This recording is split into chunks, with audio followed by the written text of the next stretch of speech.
Hello students हम लोग कर रहे थे क्लास 9 का चैप्टर एक्सप्लोरिंग एल्जेब्रिक आइडेंटिटीज। तो सारी की सारी एक्सरसाइजेज हमने कर ली थी। हम लोग कर रहे थे end of the chapter exercises. तो इसके भी क्वेश्चन बेटा 1 से लेके 3rd तक हम लोगों ने कर लिए हैं। आज हम करेंगे क्वेश्चन नंबर 4 ऑनवर्ड। तो आइए क्वेश्चन नंबर 4 स्टडी करते हैं। Simplify the following. जो फर्स्ट पार्ट हमारे पास है बेटा, ये है 4x² + 4x + 1 divided bye 4x square minus 1। तो ये हमारे पास न्यूमरेटर डिवाइडेड बाय डिनोमिनेटर की फॉर्म में है। ये क्वेश्चन भी हमने किया हो बेटा। तो इसको सेम वैसे पहले हम न्यूमरेटर को सॉल्व कर लेंगे। न्यूमरेटर हमारे पास है 4x स्क्वायर + 4x + 1। अब इसको आइडेंटिटी की फॉर्म में लिखेंगे बेटा। तो यहाँ पे मेरे पास इसको ये बन गया मेरे पास 2x का होल स्क्वायर और यहाँ पे आ गया 1 का होल स्क्वायर और सेंटर पे हमारे पास आता है 2ab 2 × 2x और यहाँ आ जाएगा 1। दैट मीन्स a की वैल्यू मेरे पास है 2x और b की वैल्यू है 1। अब ये जो आइडेंटिटी है ये आपकी आइडेंटिटी बन रही है बेटा, ये a² + 2ab + b²। अब ये किसके इक्वल होता है? a + b का होल स्क्वायर। तो यहाँ से बेटा मेरे पास a की वैल्यू आ गई 2x और b की वैल्यू आ गई 1। इसका करेंगे होल स्क्वायर और इसको मैं ओपन करके लिख देता हूं। स्क्वायर को ओपन करके तो 2x + 1 और 2x + 1। तो ये हमारा न्यूमरेटर सॉल्व हो गया। अब साइड में ही बेटा मैं डिनोमिनेटर को भी सॉल्व कर देता हूं। जो डिनोमिनेटर मेरा है d = 4x² - 1। अब बेटा इसको भी मैं लिख रहा हूं, 4x² को मैं लिख सकता हूं 2x का स्क्वायर माइनस 1 का स्क्वायर।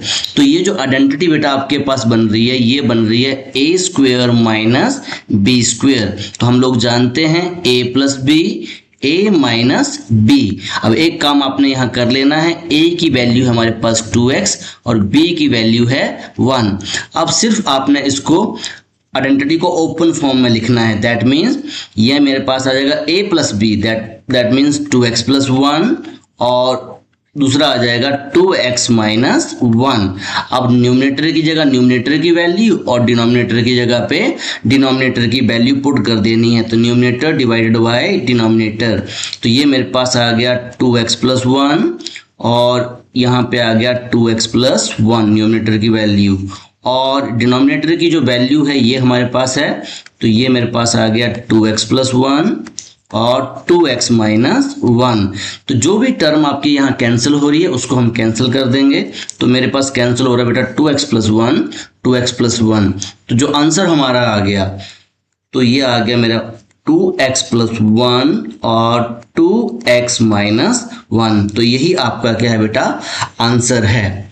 तो ये हमारा कौन सा पार्ट सॉल्व हो गया? First part. आइए अब सेकंड पार्ट सॉल्व करते हैं।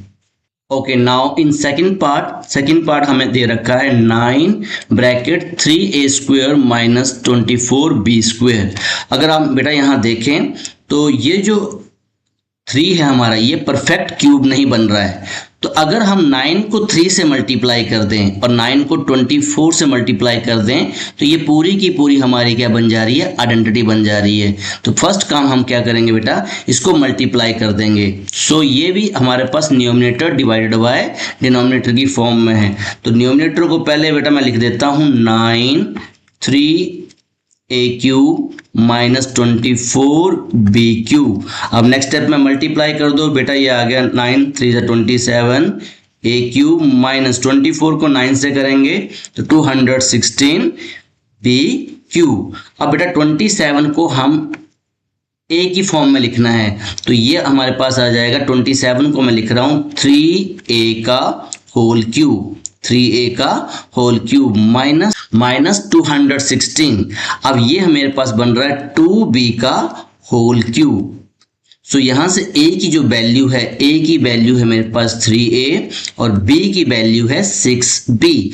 ये जो आइडेंटिटी आपके पास बन रही है बेटा ये बन रही है a का क्यूब माइनस b का क्यूब। तो अकॉर्डिंग टू दिस आइडेंटिटी ये हमारे पास होती है a - b a² a + b + b²। तो आइडेंटिटीज आपको मेमोराइज होनी चाहिए। ओके बेटा, अब मैं यहाँ लिखूंगा a minus b, that means 3a minus 6b, और यहाँ आएगा a स्क्वेयर, तो मुझे लिखना पड़ेगा 3a का होल स्क्वेयर।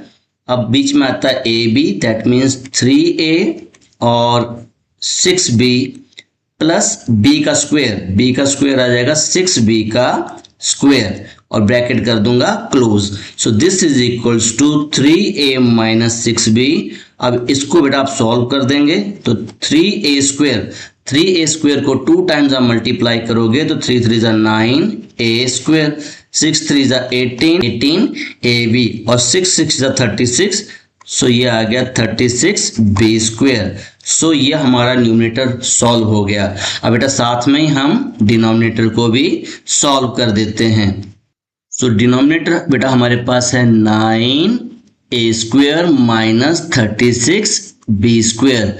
अब बेटा 9 को ऑलरेडी स्क्वेयर फॉर्म में लिखना है, तो ये आ जाएगा 3a का होल स्क्वेयर। बस एक चीज बेटा आपको याद रखनी है, अगर क्यूब में है तो 3 बार मल्टीप्लाई करना है, स्क्वेयर में है तो 2 टाइम्स मल्टीप्लाई करके लिखना है। अब 36 तो ये आता है 6 6 जा 36, तो ये आ गया 6b का होल स्क्वेयर। तो यहाँ a की वैल्यू मेरे पास है बेटा a इक्वल्स टू 3a और b की वैल्यू है 6b, that means a square minus b square. ये जो आइडेंटिटी है ये किसकी इक्वल होती है, a plus b, a minus b।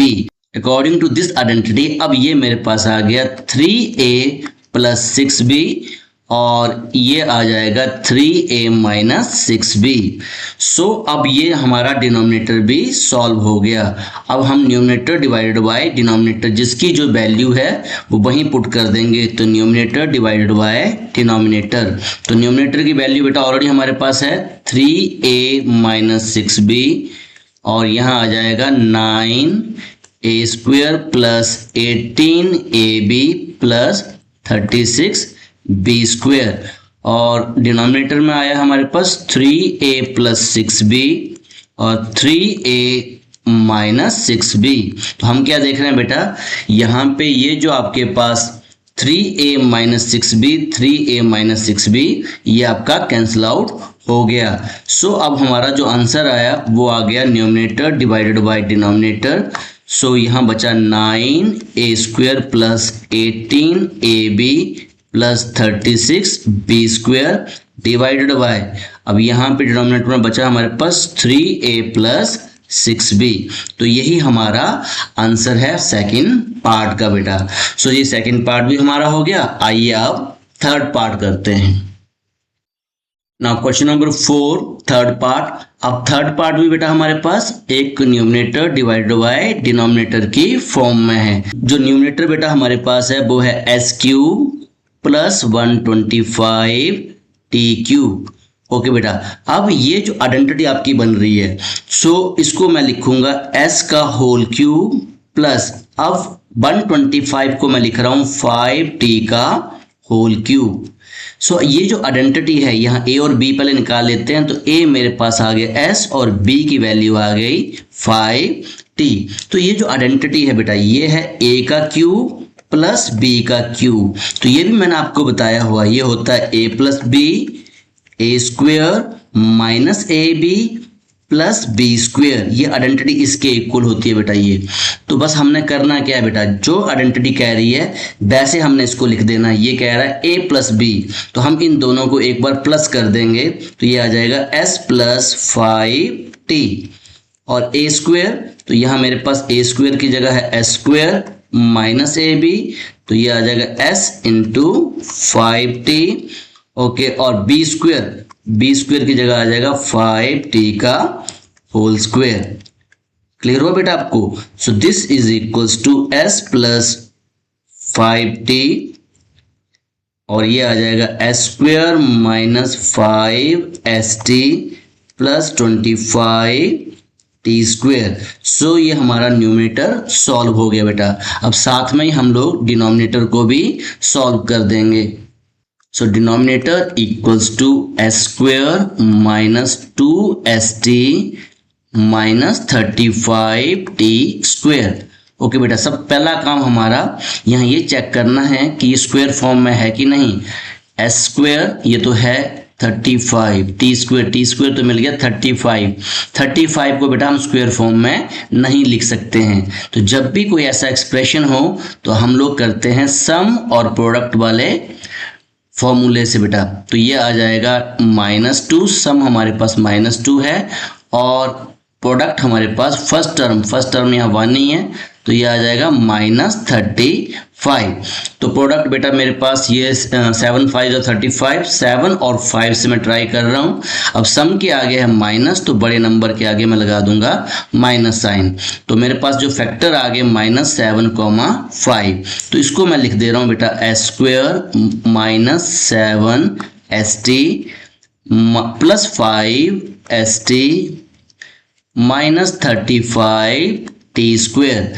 So this is equals to, यहाँ पे आपके पास जो कॉमन आएगा फर्स्ट 2 में से कॉमन और लास्ट 2 में से कॉमन। तो फर्स्ट 2 में से जो कॉमन है वो है हमारे पास s और यहाँ बच गया मेरे पास s -7t। ओके बेटा, यहाँ से जो कॉमन आ रहा है मेरे पास 5t। सो यहाँ पे मेरे पास आ गया ये 5t कॉमन ले लिया तो यहाँ बचा s -7t। तो ओवरऑल मेरे पास जो कॉमन आ गया वो आ गया s -7t और s + 5t।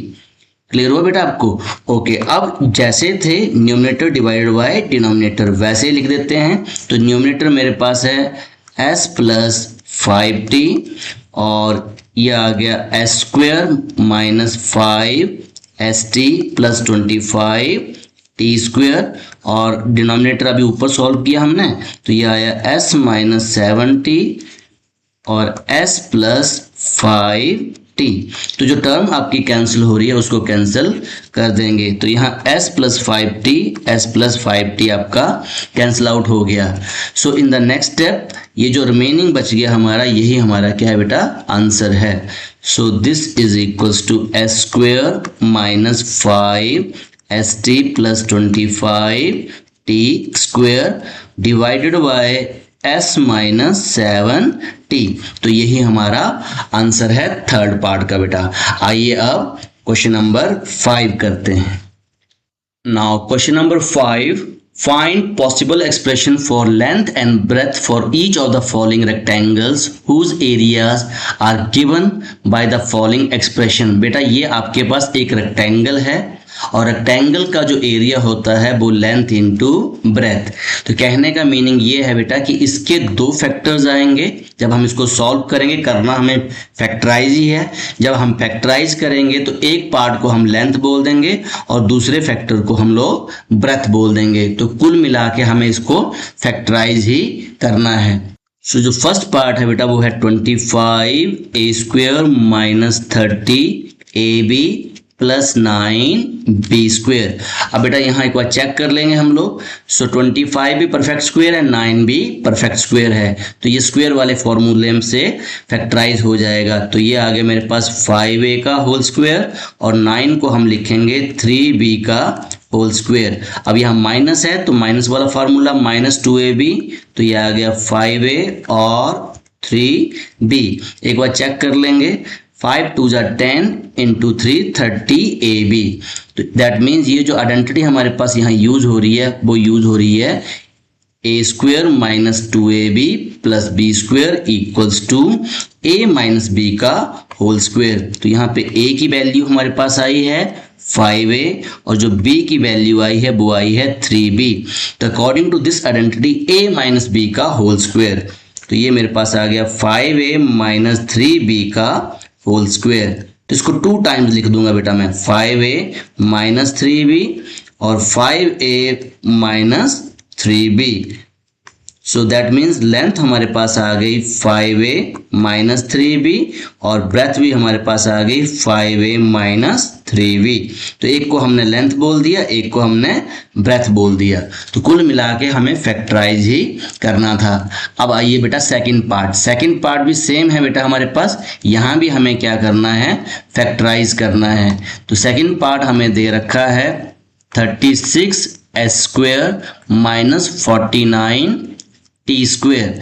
सो इसको क्या लिखेंगे बेटा, इसको हम लिखेंगे 6 6 = 36। तो 6s का होल स्क्वायर और 7 7 जा 49 तो 7t का होल स्क्वायर। तो यहाँ से a मेरे पास आ गया 6s और b मेरे पास आ गया 7t। तो जो आइडेंटिटी बेटा यहाँ लग रही है वो लग रही है a square minus b square का फॉर्मूला। तो ये हमें कहता है a plus b a minus b. तो एक बार बेटा इसको ऐड कर देना, इन दोनों को एक बार ऐड कर दो, एक बार सब्ट्रैक्ट कर दो। तो ये आ गया 6x प्लस 7t और एक बार हम लिख देंगे 6s माइनस 7t।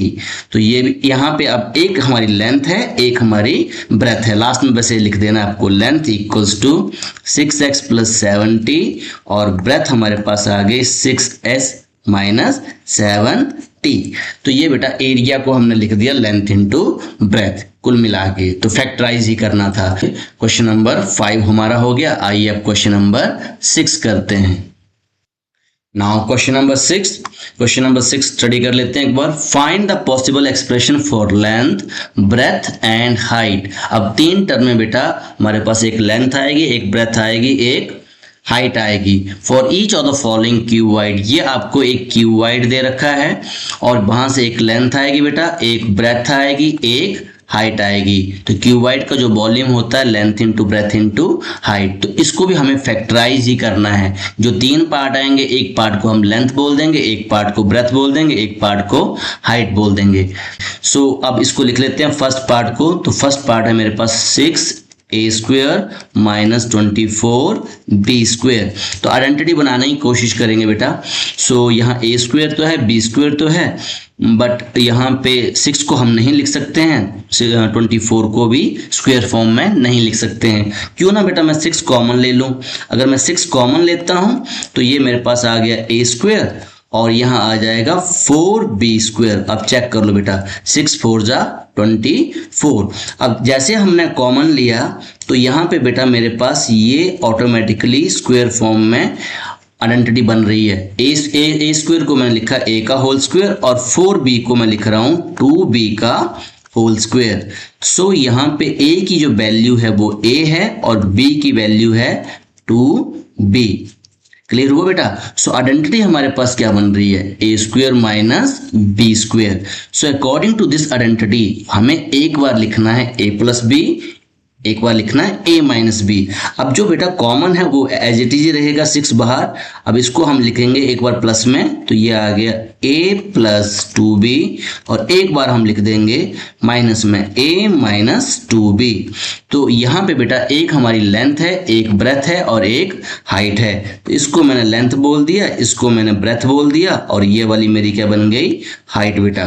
तो लेंथ ब्रेथ हाइट आपने अलग अलग करके लिख देना है। तो ये हमारा कौन सा पार्ट हो गया, फर्स्ट पार्ट। आइए अब साथ में ही सेकंड पार्ट सॉल्व कर देते हैं बेटा। साइड में ही मैं सेकंड पार्ट सॉल्व कर देता हूं। तो सेकंड जो पार्ट है हमारे पास वो है 3p square minus 15ps plus 12p। अब एक चीज आपको देखनी है बेटा, यहाँ स्क्वायर बन रहे हैं, यहाँ पे स्क्वायर नहीं बन रहे हैं। सो ऑटोमेटिकली बेटा फिर ये स्प्लिटिंग द मिडल टर्म से हम सॉल्व करेंगे। सो यहाँ पे मैं देख रहा हूँ बेटा कॉमन आ रहा है, p सब में कॉमन दिख रहा है मुझे, p यहाँ भी है, p इसके अंदर भी है, p यहाँ भी है, p यहाँ भी है, p भी कॉमन आ रहा है, 3 भी कॉमन आ रहा है बेटा। 5 3 जा 15 और 4 3 जा 12। सो मैं यहाँ कॉमन ले रहा हूँ 3p। तो यहाँ मेरे पास आ गया s square minus 5s plus 4 3 जा 12। अब ये 3p ऐसे रहेगा। तो ये जो ब्रैकेट के अंदर वाली टर्म है बेटा, यहाँ सम मेरे पास आना चाहिए -5 और जो प्रोडक्ट है वो है 4। तो 4 को क्या लिख सकते हैं बेटा, 1 इंटू 4 और 2 इंटू 2। सो 1 इंटू 4 से आ जा रहा है बेटा, है ना। सम के आगे क्या है माइनस, तो बड़े नंबर के आगे माइनस। जब प्रोडक्ट भी हमारा पॉजिटिव चाहिए होता है, जो दूसरा नंबर उसके आगे क्या लगा दो, माइनस। अब माइनस माइनस हमारे पास आ जाते हैं प्लस। और ये बेटा आपको बताया हुआ है। तो दो फैक्टर्स मेरे आगे -1 और -4। So this is equals to 3p। यहाँ आ जाएगा s square minus 1s minus 4s plus 4। अब फर्स्ट 2 में से कॉमन, लास्ट 2 में से कॉमन। ये फर्स्ट 2 में से कॉमन, लास्ट 2 में से कॉमन। अब चेक कर लो बेटा क्या कॉमन आ रहा है आपका। सो दिस इज 3p और यहाँ आ जाएगा मेरे पास, यहाँ आ गया तो s कॉमन है तो s माइनस 1, और यहाँ से मेरा 4 कॉमन आ रहा है बेटा, 4 यहाँ आ जाएगा s माइनस 1। सो मैंने ऑलरेडी आपको बताया बेटा, जो एक फैक्टर ओरिजिनेट हो जाता है वो दोबारा फिर से वही आता है, ठीक है। तो यहाँ चेक कर लेना, 4 इंटू एस 4s और नेगेटिव नेगेटिव पॉजिटिव, क्लियर हुआ। तो ये हमारे पास, अब ओवरऑल कॉमन देख लो 3p। सो ओवरऑल कॉमन मेरे पास है s माइनस 1 और यहाँ पीछे बच गया s माइनस 4। अब यहाँ भी 3 टर्म्स आ रही हैं बेटा हमारे पास, तो एक को हम लेंथ बोल देंगे, एक को हम ब्रेथ बोल देंगे और एक को हम लोग हाइट बोल देंगे। अब ये आपकी मर्जी है, आप किसी को भी लेंथ बोल सकते हो, किसी को ब्रेथ बोल सकते हो, किसी को भी हाइट बोल सकते हो। तो क्वेश्चन नंबर 6 हमारा हो गया। आइए अब क्वेश्चन नंबर 7 करते हैं। Question number 7, the village playground is shape as a square of side 40 metre. तो ये स्क्वायर शेप में है बेटा, 40 मीटर उसकी साइड है। A path of width s metre, path of width s meter is created around the playground for people to walk. Find the expression for the area of the path in term of s. So बेटा इसकी मैं picture यहाँ बना लेता हूँ, ये picture बनाई हुई है। तो एक स्क्वायर है बेटा हमारे पास, तो इसको मैंने यहाँ लिख दिया ABCD। ये जो आपको ग्रे वाला दिख रहा है ये हमारा स्क्वायर है, ये प्लेग्राउंड है, ये हमारा स्क्वायर फॉर्म में। और इसके साइड में ये जो आपको खाली जगह दिख रही है ये हमारा वॉकिंग एरिया है, पाथ है हमारा। इसकी नेमिंग हमने कर दी PQRS, क्लियर हो बेटा। अब ये कह रहा है कि उसकी साइड कितनी है 40 मीटर, किसकी, जो स्क्वायर से, इसकी 40 मीटर है ये बेटा, 40 मीटर। इधर भी कितना है 40 मीटर। अब इस ये जो पाथ का एरिया निकालना है, अब ये पाथ का एरिया कैसे निकलेंगे बेटा, ये इसके लिए पहले हम क्या करेंगे, ये जो हमारे पास स्क्वायर है इस स्क्वायर का एरिया हम फाइंड आउट कर लेंगे। तो ये स्क्वायर का एरिया फाइंड आउट करना तो आसान है, साइड इनटू साइड। तो पहला काम हम स्टेप बाय स्टेप करते हैं, एरिया ऑफ स्क्वायर ही निकाल लेते हैं। तो यहाँ लिखूंगा मैं the side of square playground, ये स्क्वायर ही लिख दे रहा हूं और स्क्वायर को नेमिंग कर दिया मैंने ABCD। सो ये मेरे पास है 40 मीटर। सो एरिया क्या आ जाएगा बेटा, area of square ABCD। So ये आ जाएगा side into side, side into side. So ये मेरे पास आ गया 40 मीटर इंटू 40 मीटर, 4 4 जा 16, तो 600 मीटर स्क्वायर आ गया, वो आ गया 600 मीटर स्क्वायर। ये क्लियर हो बेटा आपको? ओके, अब वो कह रहा है कि इसके अराउंड एक पाथ बनाया हुआ है, तो वो कितना है s मीटर, विड्थ कितनी है उसकी s मीटर। तो ये हम लिख लेता हूं width equals to s metre. Okay बेटा, अब ये जो बड़ा वाला स्क्वायर है PQRS, अब इसकी लेंथ निकालनी है हमें, ये लेंथ हमें चाहिए। अब ये लेंथ कैसे आएगी बेटा, अब ये ध्यान से देखेंगे, यहां तक तो हमारा कितना है 40 मीटर। अब ये आ गया मेरे पास s, तो 40 प्लस s, और ये भी क्या हो गया s ऐड करेंगे, जो लेंथ हमारे पास आ जाएगी या साइड हमारे पास आ जाएगी, साइड ऑफ स्क्वायर PQRS। तो ये मेरे पास आ जाएगी 40 प्लस s, यहां भी s ऐड कर दिया, यहां भी s ऐड कर दिया। सेम चीज बेटा इस तरफ हो रही है, इतना सा 40 है और ये जो विड्थ है ये s है और ये जो विड्थ है वो s है, तो s भी हम प्लस कर देंगे, s भी हम प्लस कर देंगे। तो हमारे पास जो साइड आ गई ये आ गई 40 प्लस s और s हमारे आ जाएंगे 2s। क्लियर हो रहा बेटा आपको? अब इसका भी क्या निकाल लेंगे हम लोग, एरिया निकाल लेंगे। So area of square PQRS, सो ये भी हमारे पास साइड इंटू साइड होता है, side into side, that means side का स्क्वायर। तो ये भी आ जाएगा मेरे पास 40 प्लस 2s का whole square. Side into side क्या हो जाता है, साइड का स्क्वायर। अब यहां आइडेंटिटी आप लगा दोगे बेटा, a स्क्वायर 40 का square plus b square 2s का whole square plus 2ab 2 into 40 into 2s। Identity आपको बताई हुई है बेटा ये। सो ये मेरे पास आ गया। अब 40 का स्क्वायर किया, 40 इंटू 40 तो 1600 प्लस 4 2 2 जा 4 एस स्क्वायर। अब 4 2 जा 80 प्लस 160 यहाँ आ जाएगा एस। अब ये किसका एरिया आ गया है बेटा? ये हमारा जो बड़ा वाला स्क्वायर है पी क्यू आर एस, इसका जो एरिया मेरे पास आ गया वो आ गया 1600 plus 4s square plus 160s। Okay बेटा, अब हमें क्या पूछा गया है? Find the expression for the area of the path. तो कुल मिला के हमें एरिया ऑफ द पाथ निकालना है। अब एरिया ऑफ द पाथ कैसे आएगा बेटा? मैं यहाँ पिक्चर के थ्रू आपको समझा देता हूं। तो टोटल पाथ का एरिया ऑलरेडी हमने यहाँ निकाल लिया है, ये 1600 plus 4s square plus 160s। अब इसमें से मैं क्या करूंगा, ये जो सेंटर का जो एरिया है, ठीक है, जो हमारा ABCD स्क्वायर था, ये मैंने रब कर दिया। तो आप यहाँ देख रहे होंगे आपके पास सिर्फ पाथ का ही एरिया बचा है। तो सेम चीज बेटा मैं यहाँ एक्सप्रेशन के थ्रू कर रहा हूं। तो मैं यहाँ लिख रहा हूं area of the path, area of path. अब एरिया ऑफ पाथ क्या आएगा मेरे पास? Area of square PQRS minus area of square ABCD। अब PQRS का जो एरिया है वो है 1600 plus 4s square plus 160s minus 1600। सो ये तो आपके कैंसिल आउट हो गया, 0 आ गया। सो ये मेरे पास आ गया 4s स्क्वायर प्लस 160s। सो यही हमें फाइंड आउट करना था। उसने हमें ये कहा था कि जो एरिया का एक्सप्रेशन निकालना हमें, find the expression for the area of the path. तो एरिया ऑफ द हमने पाथ भी निकाल लिया इन टर्म ऑफ एक्सप्रेशन। सो बेटा ये क्वेश्चन नंबर हमारा 7 हो गया। आइए अब क्वेश्चन नंबर 8 करते हैं। Question number 8, if a number plus its reciprocal so equals to 10/3 find the number. तो हम नंबर ले लेंगे बेटा। Let the number equals to, number equals to क्या मान लिया हमने? x मान लिया। अब कह रहा है इसी का रेसिप्रोकल। तो रेसिप्रोकल हमारे पास आ जाएगा 1/x। अब कह रहा है जो नंबर है और प्लस लगाना है उसके रेसिप्रोकल से, तो किसके इक्वल है?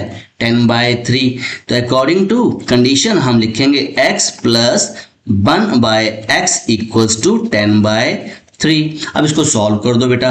अब x का मतलब x/1, तो एलसीएम हमारे पास आ गया x। तो ये मेरे पास आ गया x स्क्वायर प्लस 1, या क्रॉस मल्टीप्लाई कर दिया करो बेटा। जब भी दूसरी तरफ 1 है तो क्रॉस मल्टीप्लाई कर दो, तो ये तब भी आपके पास क्या आ जाएगा? x square plus 1 divided by x equals to 10/3। अब जब भी इसको सॉल्व करना है यहाँ तो आपको क्रॉस मल्टीप्लाई करना ही पड़ेगा बेटा। ओके बेटा, इसको एक बार क्रॉस मल्टीप्लाई कर लेना है। क्या करना है? Cross multiply. जैसे आप क्रॉस मल्टीप्लाई करोगे तो ये मेरे पास आ जाएगा 3x square plus 1 equals to 10 into x 10x। अब एक काम करेंगे बेटा, ये जो 3 है ये x स्क्वायर से मल्टीप्लाई करेगा, 3 ये 1 से मल्टीप्लाई करेगा, दोनों से मल्टीप्लाई करेगा। ये कुछ बच्चे क्या करते हैं, सिर्फ फर्स्ट टर्म से मल्टीप्लाई करके भूल जाते हैं। सो ये आपको नहीं करना है। सो ये मेरे पास आ गया 3x square plus 3 equals to 10x। अब ये जो 10x है इसको हम यहाँ से ट्रांसपोज कर देंगे इस तरफ। तो यहाँ पॉजिटिव है तो उस तरफ आके क्या हो जाएगा? नेगेटिव। तो ये मेरे पास आ गया 3x स्क्वायर, और मैं इसको यही लिख दे रहा हूँ माइनस 10x प्लस 3 को पीछे कर दिया इक्वल टू 0। अब इसको सॉल्व करने का एक ही मेथड है बेटा, क्योंकि स्क्वायर यहाँ स्क्वायर नहीं बन रहा आपका, 3 स्क्वायर फॉर्म में नहीं लिख सकते हैं। जो सम हमारा आएगा बेटा, मिडल टर्म आएगा, तो सम हमारा यहाँ आएगा -10 और प्रोडक्ट आ जाएगा first term and last term की मल्टीप्लाई। तो फर्स्ट टर्म यहाँ 3 है और यहाँ भी 3 है, 3 3 जा 9। तो अब क्या करेंगे, इस प्रोडक्ट से ही हम इसको सॉल्व करेंगे बेटा। सो प्रोडक्ट को स्प्लिट करेंगे, तो आपको ऑलरेडी बताया हुआ कैसे स्प्लिट करना है। तो ये मेरे पास आ जा रहा है बेटा 1 इंटू 9, इससे स्टार्ट करेंगे। तो 1 इंटू 9 9 होता है, तो 9 प्लस 1 10 होता है। तो हम क्या करेंगे, सम के आगे माइनस लगा हुआ है तो यहाँ माइनस लगाएंगे। अगर प्रोडक्ट पॉजिटिव है तो दूसरे नंबर के आगे भी माइनस लगा देंगे। तो ये मेरे पास आ गया 3x square minus 1x minus 9x plus 3 equals to 0। अब फर्स्ट टू में से कॉमन क्या आ रहा है बेटा मेरे पास आ रहा है x कॉमन, तो ये यहाँ बच गया 3x माइनस 1, और यहाँ भी सेम वैल्यू आएगी, ऑलरेडी बताया हो मैंने 3x माइनस 1, तो क्या कॉमन लेना पड़ेगा मुझे, -3, यहाँ आएगा इक्वल टू 0। ओवरऑल कॉमन मेरे पास आ रहा है 3x माइनस 1 और x माइनस 3 इक्वल्स टू 0। अब जब दो वैल्यूज 0 हैं बेटा तो हम क्या करेंगे, आइदर या तो 3x माइनस 1 इक्वल टू 0 होगा, तो यहाँ लिखूंगा 3x माइनस 1 इक्वल टू 0, या फिर x माइनस 3 इक्वल टू 0 होगा। अगर ये 0 होगा तो 3x इक्वल्स टू 1, ये -1 यहाँ चला जाएगा, 0 प्लस 1 1 हो जाएगा, और x की वैल्यू आ जाएगी 1/3। अब सेम भी बेटा यहाँ x equals to 0 plus 3 positive 3। अब दो वैल्यूज आ रही हैं बेटा, अगर देखो बेटा यही आपका आंसर है, पर आप करना क्या है यहाँ पे, अगर आपके पास नंबर आपका 1/3 है तो रेसिप्रोकल 3 हो जाएगा, अगर आपका नंबर 3 है तो उसका रेसिप्रोकल 1/3 हो जाएगा बेटा। तो यहाँ लिखना है तो हम लिख सकते हैं नंबर्स आर, तो हम लिखेंगे बेटा नंबर्स, अगर हमारा 1/3 है तो उसका रेसिप्रोकल आ जाएगा x, और यहाँ पे अगर नंबर हमारा 3 है तो उसका रेसिप्रोकल आ जाएगा 1/3। तो ऐसे आपने इसको लिख देना बेटा, जो नंबर्स हमारे 3 और 1/3 हैं। आइए अब क्वेश्चन नंबर 9 करते हैं। क्वेश्चन नंबर 9 हमें दे रखा है, a rectangular pool has area 2x² plus 7x plus 3 square हताज, ये आपका यूनिट है बेटा। If its width is 2x plus 1 हताश, जैसे हमारे पास सेंटीमीटर मीटर होता है वैसे हमारे पास ये यूनिट है। Find its length, hasta was a unit used to measure the length, ये हमारा ऑलरेडी मैंने बता दिया कि यूनिट है हमारा जिसको हम लेंथ मेजर करते हैं बेटा, ट्रेडिशनल हमारे पास मेजरमेंट का एक टूल है ये। सो हमारे पास एरिया क्या दे रखा है बेटा, एरिया हमें दे रखा है किसका, रेक्टेंगल का, एरिया ऑफ रेक्टेंगल। सो ये हमारे पास दे रखा है 2x² plus 7x plus 3। So area of rectangle क्या होता है बेटा, लेंथ इनटू ब्रेथ। यहाँ पे आपको विड्थ दे रखी है 2x plus 1, that means breath हमारे पास है 2x प्लस 1। अब हमें पूछा गया है लेंथ, तो लेंथ हमें निकालनी है, सो बेटा इसको मैं यहाँ थोड़ा समझा देता हूँ। जो एरिया हमारे पास, लेंथ इनटू ब्रेथ क्या होता है, एरिया, क्या होता है, एरिया ऑफ रेक्टेंगल। सो यहाँ से बेटा जो आपकी लेंथ आ जाएगी वो आ जाएगी एरिया डिवाइडेड बाय ब्रेथ, तो एरिया डिवाइडेड बाय ब्रेथ आएगा, ठीक है। तो जो एरिया हमें दे रखा है, एरिया हमें क्या दे रखा है, 2x² plus 7x plus 3।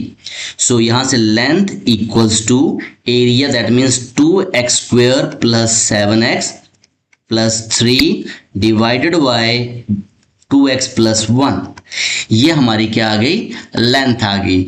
But बेटा अभी सॉल्व नहीं हुई है ये, इसको हमें क्या करना पड़ेगा, फैक्टराइज करना पड़ेगा, सॉल्व करना पड़ेगा, और कैंसिल करके जो वैल्यू बचेगी वही आपकी क्या होगी, लेंथ बचेगी। तो अब क्या करना, हमें इसको सॉल्व कर लेना है, तो मैं साथ साथ में सॉल्व कर देता हूँ।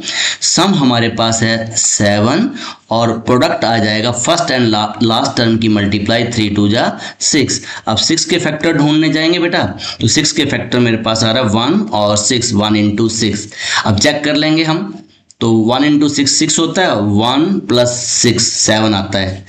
एक बार ऐड करके बताया वो आपको, है ना, तो ये 7 आ गया। तो दो फैक्टर्स आ गए, एक 1 आ गया, एक 6 आ गया। यहाँ माइनस का प्रॉब्लम है नहीं, तो ये मेरे पास आ गया 2x² plus 1x plus 6x plus 3 divided by 2x plus 1।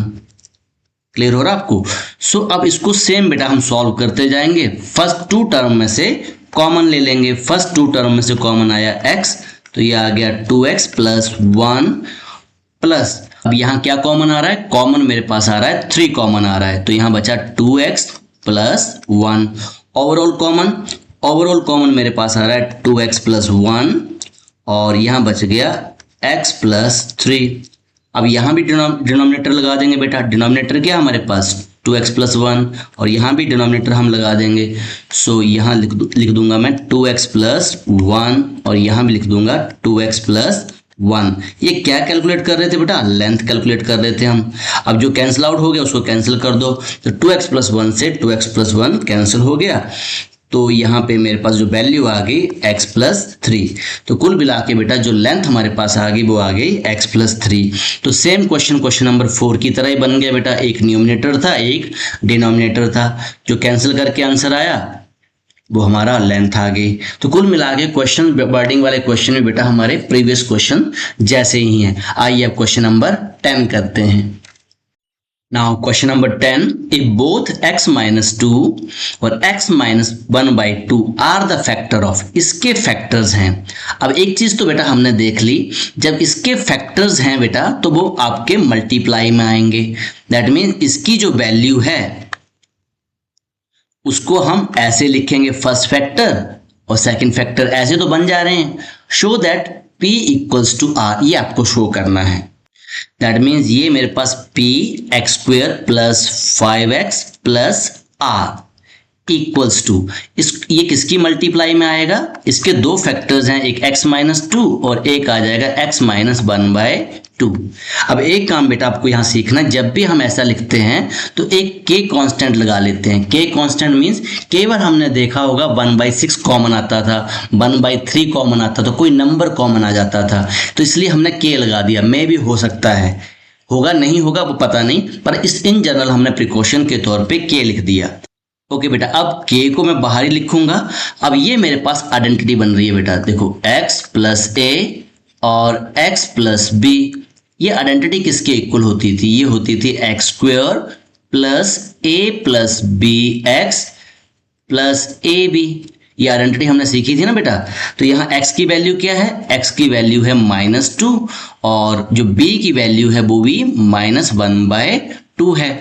तो अब क्या करेंगे, इसको हम लिखेंगे x², ये तो आ गया मेरे पास, प्लस बाहर लगाएंगे, ब्रैकेट के अंदर a की वैल्यू है -2 -1/2 और बाहर लगाएंगे x प्लस, अब यहाँ आएगा -2 और -1/2। ओके बेटा, इन द नेक्स्ट स्टेप ये आ जाएगा k x²।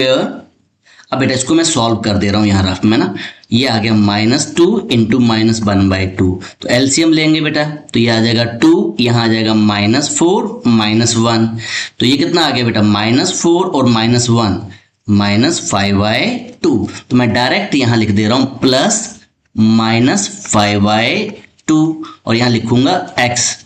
ये रफ में काम कर दिया। सेम बेटा मेरे पास मल्टीप्लाई में है, -2 × -1/2, ये मल्टीप्लाई में है, तो दो नेगेटिव हैं तो साइन क्या आएगा? पॉजिटिव। 2 से 2 आपका कैंसिल आउट हो गया, अब आपके पास बचा 1, तो यहाँ मैं लिखूंगा +1। क्लियर हो रहा बेटा? तो ये सारा का सारा काम मैंने रफ में कर लिया। Okay, so this is equals to k, ये आ जाएगा मेरे पास x² - 5/2x + 1। तो यहां तक हमने इसको सॉल्व कर लिया। ओके बेटा, ये वैल्यू किसकी थी? ये वैल्यू थी px² + 5x + r। ये साथ साथ में आपने लिखते रहना है। अब हम नेक्स्ट क्या करेंगे, अब ये जो वैल्यू है ये इसके इक्वल है, क्योंकि इसके फैक्टर्स हैं, उस फैक्टर्स को हमने मल्टीप्लाई कर लिया। अब क्या करेंगे बेटा? अब कंपेयर करेंगे। अगर फैक्टर्स हैं तो अब वैल्यूज निकालने के लिए अब कोफिशिएंट को कंपेयर करते हैं। कोफिशिएंट का मतलब होता है बेटा कि जो x की वैल्यू है, x² वाली वैल्यू को हम x² वाली वैल्यू से कंपेयर करेंगे, x वाली वैल्यू को x वाली वैल्यू से कंपेयर करेंगे, ठीक है, और r वाली वैल्यू को r वाली वैल्यू से कंपेयर करेंगे। अब उससे पहले हम ये जो k है कांस्टेंट है, इसको मल्टीप्लाई कर लेते हैं, तो ये आ गया px² + 5x + r = this become kx² - 5/2kx + k।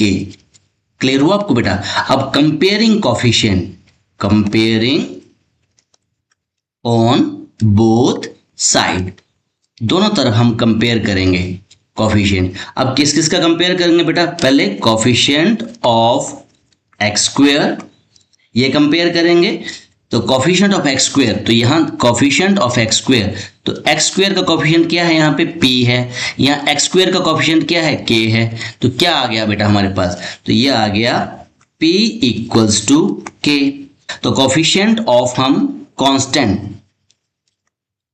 Coefficient of constant, अब कांस्टेंट कौन सी टर्म है, ये लास्ट वाली टर्म कांस्टेंट होती है हमारे पास। लास्ट वाली टर्म को क्या बोलते हैं हम अलजेब्रिक एक्सप्रेशन में, कांस्टेंट। तो r किसके इक्वल हो गया, k के। तो यहां से वैल्यू आ गई r इक्वल्स टू k या k equals to r। Okay बेटा, अब यहां देखेंगे p की वैल्यू k है और k की वैल्यू r है। इसको हम कर लेंगे 1 और इसको कर लेंगे 2, फ्रॉम 1 एंड 2। अब कंपेयर करेंगे फ्रॉम 1 एंड 2। अब देखो p की वैल्यू k है और जो k की वैल्यू r है, की वैल्यू क्या निकल के आ गई, p की वैल्यू आ गई r। तो यही तो बेटा हमें बोला गया था स्टार्टिंग में, देखो ना हमें क्या बोला था कि p equal to show that p equals to r। तो हमने यहाँ शो कर दिया p की वैल्यू किसके इक्वल है, r की इक्वल है। तो यही तो हमें शो करना था। तो एक बार इसको रिव्यू कर लेते हैं बेटा। अब x माइनस 2 x माइनस 1/2 इसके फैक्टर्स दे रखे थे, तो जब इनको मल्टीप्लाई मैं करूंगा तो यही आएगा।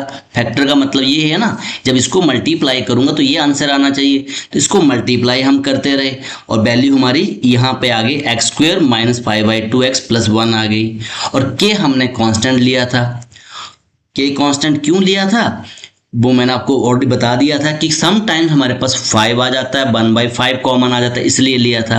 और अगर उसको आपने और डिटेल में समझना है तो यहाँ देखो बेटा x का, तो यहाँ x की वैल्यू क्या है 5 और यहाँ x की वैल्यू क्या है 5/2। अब ये तो मैच तो नहीं कर रहे हैं ना आपस में, इसका मतलब k यहाँ पे क्या आएगा 2 आएगा, तभी तो ये मैच कर जाएंगे। इतना डिटेल में आपको जाने की जरूरत नहीं है। तो कुल मिला के जो लास्ट में हमारा आंसर जो आ गया वो आ गया p इक्वल्स टू r। आइए अब क्वेश्चन नंबर 11 करते हैं। स्क्वायर इन क्वेश्चन नंबर 11, तो जो वैल्यू हमें दे रखी है a plus b plus c, a plus b plus c की जो वैल्यू दे रखी है वो 5 दे रखी है और ab plus b c plus c a की वैल्यू हमें 10 दे रखी है। तो हमें कह रहा है prove that a cube plus b cube plus c cube minus 3ab equals to 25। तो ये आइडेंटिटी आपको लगानी है और उसकी वैल्यू आपको दे रखी है -25। अब इस क्वेश्चन की स्टार्टिंग कैसे करेंगे बेटा, अब ये जो आइडेंटिटी है a cube plus b cube plus c cube minus 3abc, यहीं से स्टार्टिंग करेंगे हम लोग।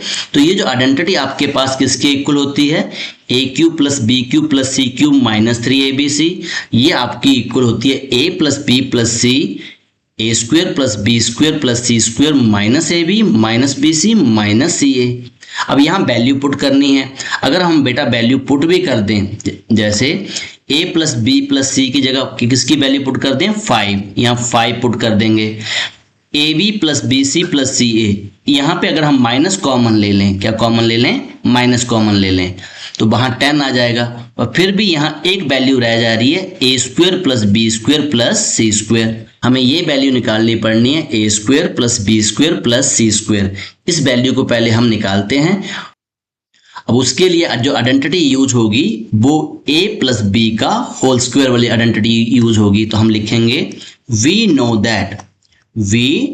That a plus b plus c का होल स्क्वायर। तो दो आइडेंटिटीज का काम हो रहा है बेटा, इसको इक्वेशन 1 कर लेंगे और इस आइडेंटिटी से हम स्टार्ट करेंगे। दो आइडेंटिटियां एक साथ यूज हो रही हैं। तो a plus b plus c की वैल्यू यहां हमें दे रखी है 5 का square equals to a square plus b square plus c square. Clear हो रहा है आपको। अब यहां पे मैं कॉमन ले लूंगा, कॉमन क्या लूंगा 2 कॉमन ले लूंगा, मेरे पास आ जाएगा a b plus b c plus c a. इन तीनों में से मैंने 2 कॉमन ले लिया। वो क्यों लिया, क्योंकि इसकी वैल्यू हमें दे रखी है। सो 5 का स्क्वायर आ गया 25 equals to a square plus b square plus c square plus यहाँ पे मैं ए बी बी सी और सी ए की वैल्यू हमें गिवन दे रखी है 10 दे रखी है। तो यहाँ मैं वैल्यू पुट कर दी 10। तो ये आ गया 25 equals to a square plus b square plus c square plus 20। अब इस 20 को बेटा मैं यहाँ ट्रांसपोज कर दूंगा। तो ये आ गया 25 minus 20 equals to a square plus b square plus c square. So this equals to 5 की जो वैल्यू आ गई a square plus b c square plus c square. So इसकी जो वैल्यू मैं यहाँ लिख दे रहा हूँ, ये हमें चाहिए a square plus b square plus c square equals to 5। तो ये वैल्यू अब पुट करनी है इक्वेशन 1 में। कहाँ पुट करनी है? 1 में। अब मैं यहाँ लिखूंगा now from equation 1, from equation 1। Equation 1 लिखने से पहले बेटा यहाँ मैं वैल्यूज लिख लेता हूँ ताकि आपको याद रहे। a plus b plus c की वैल्यू कितनी है? 5 और a b plus b c plus c a की वैल्यू कितनी है? 10। ओके, अब इक्वेशन 1 को देखते हैं हम लोग। प्लस बी प्लस सी की वैल्यू कितनी है? 5 और यहाँ a square plus b square plus c square, इसकी वैल्यू भी मेरे पास यहाँ 5 आई है। 5 और मैं यहाँ ले रहा हूँ माइनस कॉमन। जैसे मैंने माइनस कॉमन लिया तो ये बन गया a b plus b c plus c a. अब इसकी वैल्यू भी बेटा हमें पता है 5, ब्रैकेट ये आ जाएगा 5 माइनस इसकी वैल्यू कितनी है? 10 है, पॉजिटिव 10 है। सो ये मेरे पास आ गया 5 और 5 में से minus 10, that means minus 5 answer आया। तो 5 5 जा कितना आ गया? माइनस 25। तो ये स्टार्टिंग में हम यही तो कह रहा था, इसकी जो वैल्यू हमें क्या निकालनी थी? माइनस 25। तो यही वैल्यू हमें निकालनी थी, माइनस 25। सो ये बेटा क्वेश्चन नंबर हमारा 11 हो गया। आइए अब क्वेश्चन नंबर 12 करते हैं। Now in question number 12, by factorising the expression check n cube minus n is always divisible by 6 for all natural number n give region। सो बेटा ये हमें दे रखा है n cube minus n। तो बेटा यहाँ पे इसको मैं क्या लिख रहा हूँ? n कॉमन ले रहा हूँ। तो n जैसे ही मैंने n कॉमन लिया तो ये आ गया n स्क्वेयर माइनस 1। अब ये आइडेंटिटी बन रही है बेटा a square minus b square, तो इसको मैं लिख दूंगा a plus b a minus b. So in the next step ये n, तो ये आ जाएगा n स्क्वेयर और इसको मैंने लिख दिया 1 का square. So this become a plus b, that means n plus 1 और n माइनस 1। अब ये कह रहा है is divisible by 6 for all natural number n। So n हमने ले लिया, नेचुरल नंबर 1 से स्टार्टिंग होती है। अगर हमने n 1 ले लिया तो ये बन जाएगा बेटा फर्स्ट जो हमारा एक्सप्रेशन है ये वाला, तो ये बन जाएगा 1 प्लस 1 और 1 माइनस 1। सो ये मेरे पास आ गई वैल्यूज की, ये सॉल्व कर दे रहा हूँ 2 इंटू 0, तो ये बन जाएगी 0। तो यहाँ लिख देंगे is divisible by 6, is divisible by 6। Okay, और n इक्वल्स टू 2। अब यहाँ जहाँ वैल्यू पुट कर देंगे, जहाँ जहाँ n दिख रहा है वहाँ 2 पुट कर दो। 2 इंटू 2 प्लस 1 और 2 माइनस 1, तो ये मेरे पास आ गया 2 और 3, 2 3 यहाँ पे आएगा 1, इसको मल्टीप्लाई कर लो बेटा तो ये आ जाएगा 6। तो 6 क्या होता है? Is divisible by 6। अब ऐसे ही n इक्वल्स टू 3। सो जहाँ जहाँ n है 3, ये आ जाएगा 3 प्लस 1, 3 माइनस 1। सो 3 ये आ गया 4 और 3 माइनस 1 2। सो इसको मल्टीप्लाई कर दो, 4 3 जा 12 और ये आ गया 24। 24 इज डिविजिबल बाय 6। ऐसे आपने सो ऑन कर देना है और लास्ट में हम लिख देंगे कि ये जो हमारे पास n क्यूब माइनस n है, n cube minus n is divisible by 6 for all natural number, all natural numbers. जितने भी नेचुरल नंबर्स हैं बेटा इन सभी से क्या होगा? वो डिविजिबल होगा। क्लियर हुआ आपको बेटा? आइए अब क्वेश्चन नंबर 13 करते हैं। Now question number 13। अब क्वेश्चन नंबर 13 दो पार्ट है हमारे पास, x cube minus y cube. इसको लिख लेता हूं पहले फर्स्ट पार्ट को, x cube plus y cube minus 12xy plus 64 when, आपको दे रखा है when x plus y equals to minus 4। तो सबसे पहले बेटा गिवन क्या हमारे पास? तो गिवन हमें दे रखा है x plus y equals to minus 4। इस माइनस 4 को यहां ले जाऊंगा तो ये बन गया x plus y plus 4 equals to 0। इसको हम कर लेंगे इक्वेशन 1। यहां से हमने इसको सॉल्व कर लिया बेटा, सिर्फ ट्रांसपोज ही किया। अब सेकंड है हमारे पास, ये जो एक्सप्रेशन दे रखा है इसको मैं लिखूंगा x का क्यूब प्लस y का क्यूब और 64 को मैं लिख रहा हूं 4 का क्यूब माइनस आइडेंटिटी हमारे पास बनेगी 3abc x y और यहां आएगा c की जगह पे 4। ये कौन सी आइडेंटिटी बनी बेटा हमारे पास? ये आइडेंटिटी हमारे पास बन गई a का क्यूब प्लस b का क्यूब प्लस c का cube minus 3abc equals to, ये हमें आइडेंटिटी कहती है a plus b plus c bracket a square plus b square plus c square minus ab minus bc minus ca। So बेटा यहाँ a की value मेरे पास आ गई x, b की वैल्यू आ गई y और c की वैल्यू आ गई 4।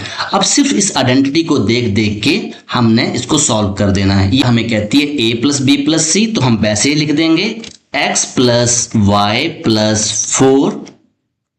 अब नेक्स्ट हमें कह रहा है a स्क्वेयर, तो हम लगाएंगे x का स्क्वेयर प्लस y का square plus c, that means 4 का स्क्वेयर माइनस ab, माइनस आ जाएगा x और y माइनस y कॉमा 4 और यहाँ आ जाएगा माइनस ca 4 इंटू x।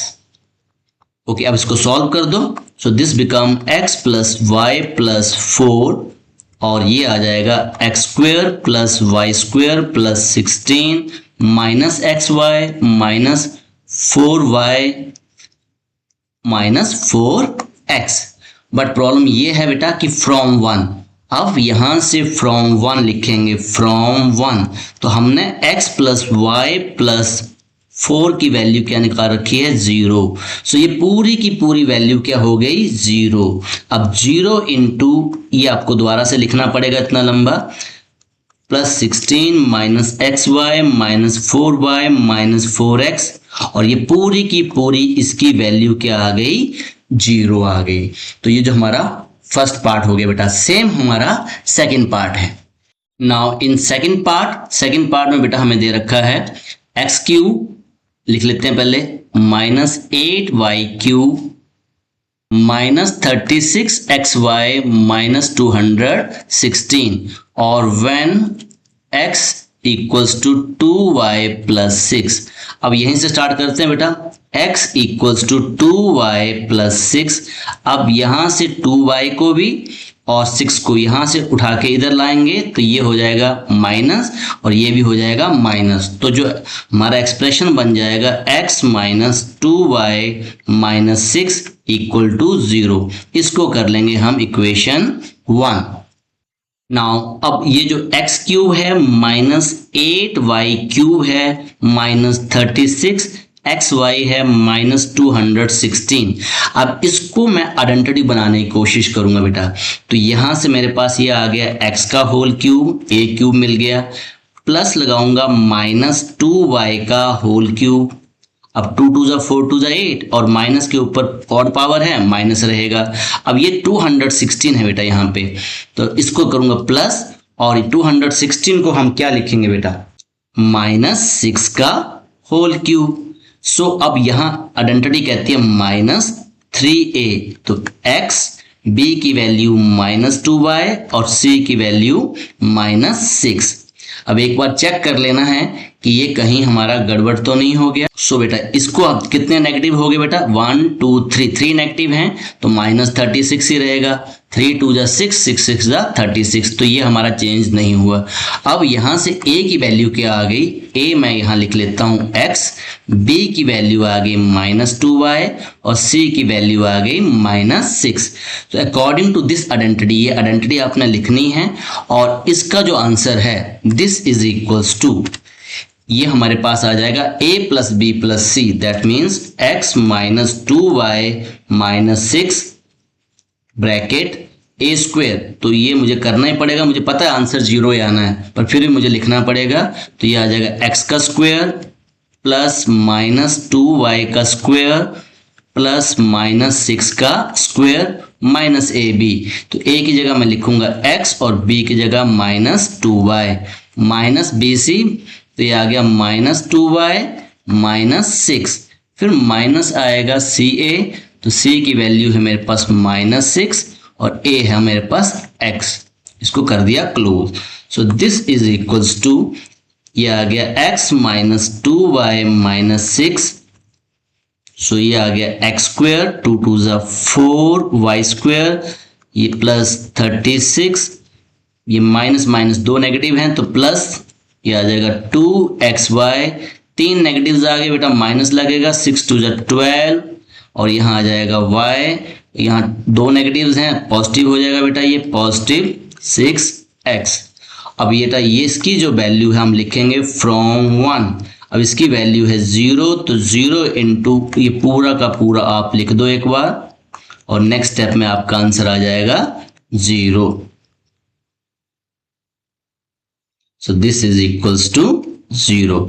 तो यही आपका आंसर था बेटा, और ये क्वेश्चन नंबर आपका 13 हो गया। अब 13 के फर्स्ट पार्ट का आंसर भी 0 है और सेकंड पार्ट के आंसर का भी 0 है। तो इसी के साथ बेटा ये जो चैप्टर है आपका एक्सप्लोरिंग अलजेब्रिक आइडेंटिटीज, ये आपका खत्म हुआ। तो आज के लिए इतना ही। Okay, thank you very much.